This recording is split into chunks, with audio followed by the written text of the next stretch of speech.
This next one, guys, is the rise of the rentvester. Why renting in one city and buying in another may be the new American dream. Hey, great segue. Wow. You know what was pretty cool about this is I've never heard that word. Me Rentvester. either. I had to read it twice to just kind of understand. Like, New is words. it what I think they say? Yeah. New words. You An investor that rents. hang around here long enough, with new words start coming out every year. Well, That's Grant what I put it- Cardone is notorious for being an investor. Yeah. Absolutely. Yeah. Absolutely. He's probably the most notorious, I'd say, right now. Yeah. Buy somewhere else. You don't even have to live in it. Nope. No, it's Yeah. pretty. It was pretty cool when I saw that. I'm like, hey, I like that new word, rentvester. You know. Investor. So, increasingly, Americans are renting in one, often pricey, location, and then buying an investment property in a more affordable place. Dubbed rent vesting, this practice is taking off across the country. So this is, I think, a big duh.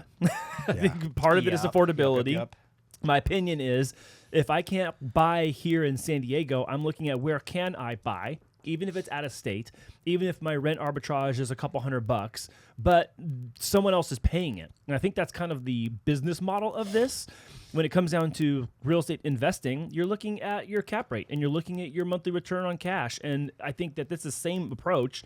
And people are willing to pay the price here, but use my credit, my cash, and the ability to have someone else pay for it over here. So I'll buy a house in Louisiana or in Illinois, in Chicago, in Dallas, or wherever you want to buy, that you can afford to get a down payment in, buy a house and rent it out.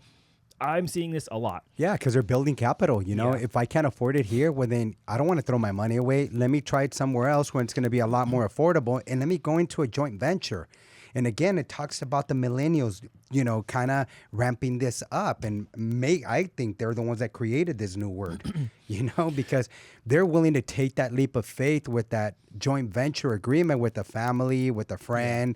They're okay with joint ventures. And even something that's cited here is they're talking about these are people that have high earnings, but it's still not like high enough to buy in the place they live. So let's take a local example. It's like, okay, well, let's say the married couple doesn't make $250,000, but they make $180,000. Yeah. Okay, well, maybe $180,000 doesn't get you into the home you want here in San Diego, but $180,000, and let's say you've saved $30,000, $40,000, or $50,000 in cash.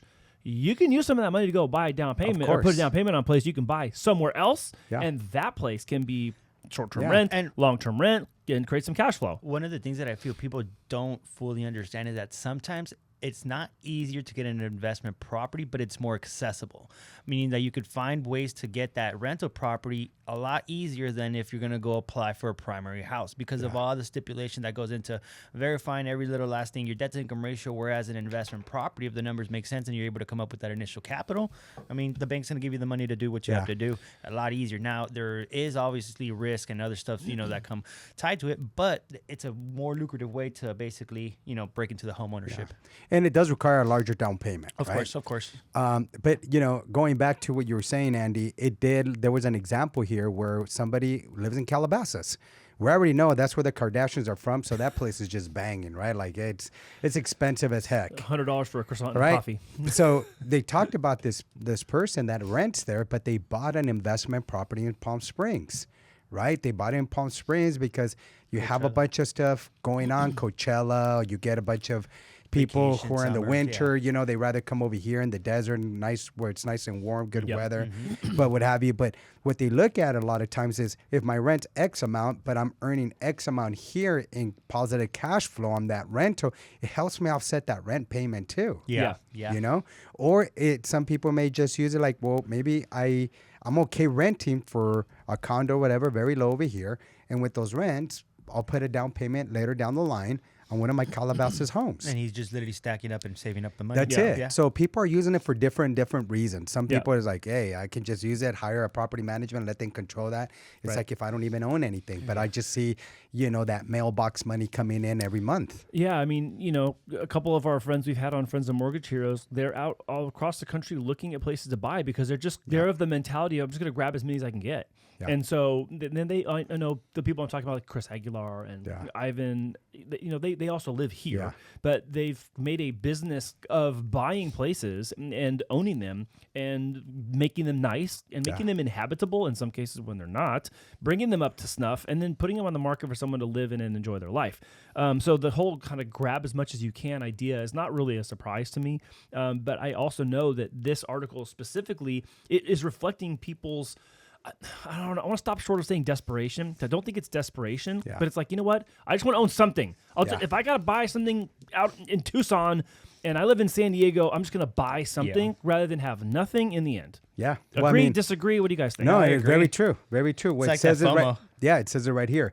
First, the practice allows a person to enter the world of home ownership, which can be the key way to build wealth, right? Just don't know. Some people about you mentioned your sister-in-law buying in Chicago. In Chicago, yeah. Mm-hmm. You know, and they bought like 3-4 years ago, and it's been a great investment. And all of a sudden, you know, she used to work full-time here for somebody, and now she's doing her own real estate portfolio, you know? And so those are the things that just kind of sometimes taking these leaps of faith just take you in a different direction in life. Well, I mean, you know, think back when we had Ivan on the show, back at Friends and Mortgage Heroes. Ivan was talking about he went after the housing collapse across the country. Yeah. He went for a weekend trip to see his friend in Arizona, and he was buying places for $40,000.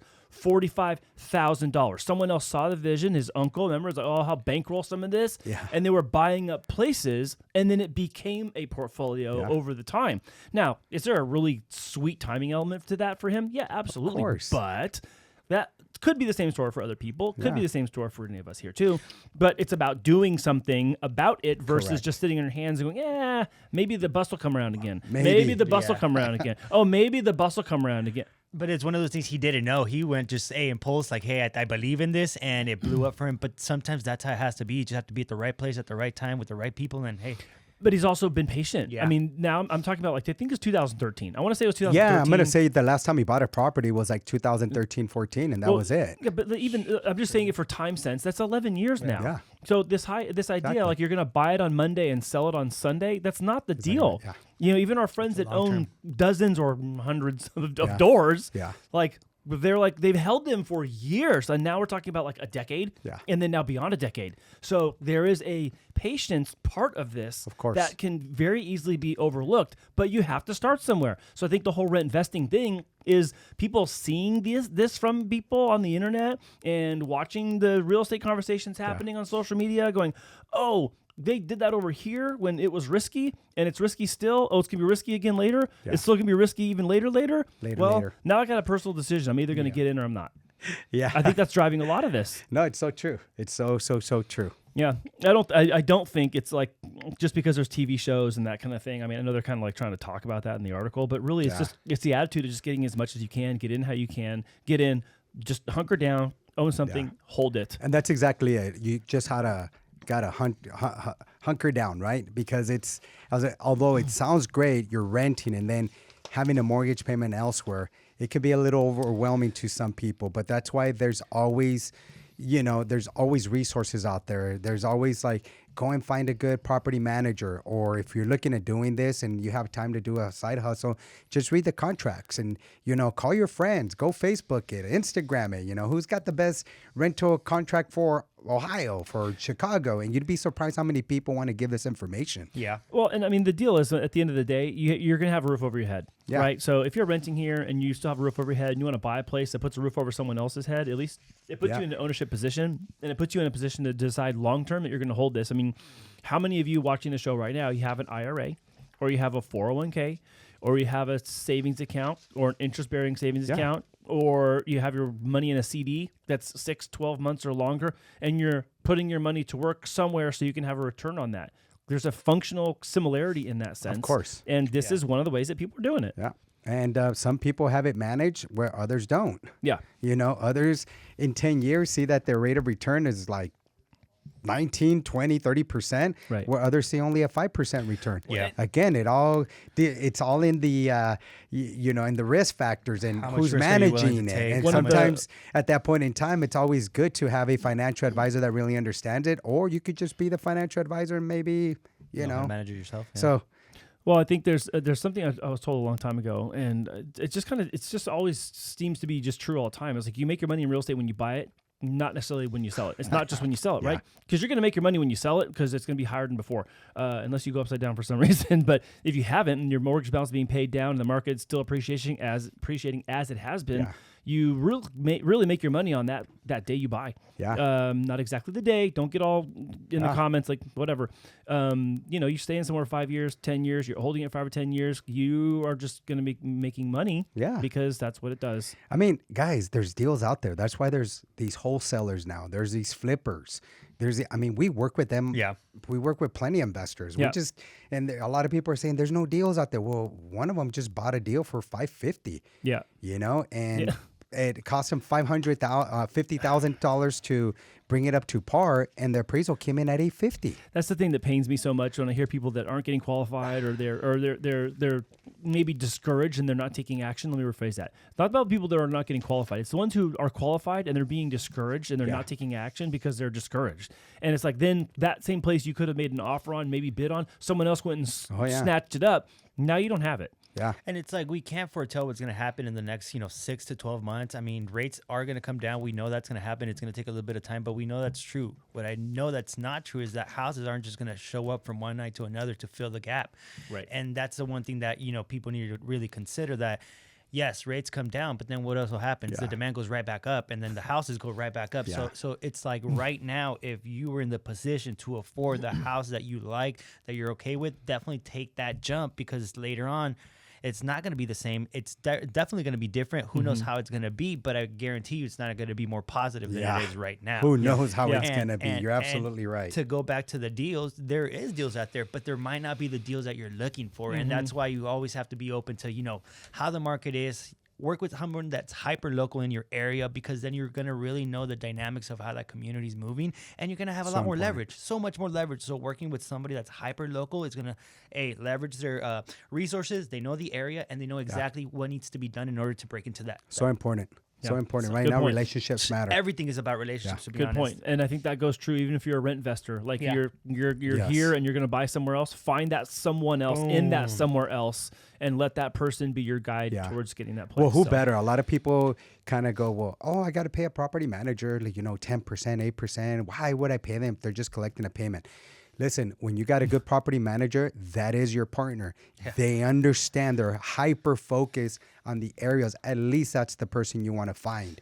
Who understands my rents? Who understands who's coming in? Who understands my vacancies? Yeah. Like, these are questions you really need to ask and you need to know in order for you to make that determining factor whether I'm going to purchase in that area or not. Yeah. I think it's a friend of ours, Rich. He has a rule that he will not self-manage a property that is more than half a day's drive from where he lives. If it's beyond half a day's drive, there's a property manager as part of the deal. That gets fixed into the P&L. If the P&L pans out, then great, deal. If not, then I ain't buying it. So a property manager is going to be the best partner. You got to find your best partner. Yeah, I mean, if you don't have that experience, it's like you're not gonna go defend yourself at a trial if you're not, in tune with the law. Like go partner up with someone that's gonna help you win. How about this? Part of having a property manager is to prevent going to trial. You know what I mean? But like, hey, so especially here in California. Especially here in California. Watch out. Yep.